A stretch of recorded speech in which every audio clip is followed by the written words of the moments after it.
விநாயகர் ஏன் தன்னோட தந்தத்தை உடைத்தார் தெரியுமா? அது ஒரு பெரிய ரகசியம்.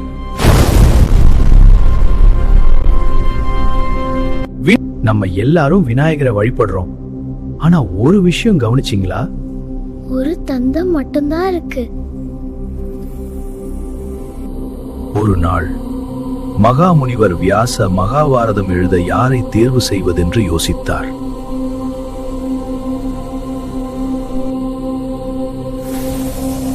விநாயகர் தோன்றி சொன்னார், நான் எழுதுவேன், ஆனா ஒரு நொடியும் நிற்கக்கூடாது. எழுதிக் கொண்டிருந்த போது விநாயகரின் பேனா உடைந்து போச்சு. அவர் என்ன பண்ணார்னு தெரியுமா?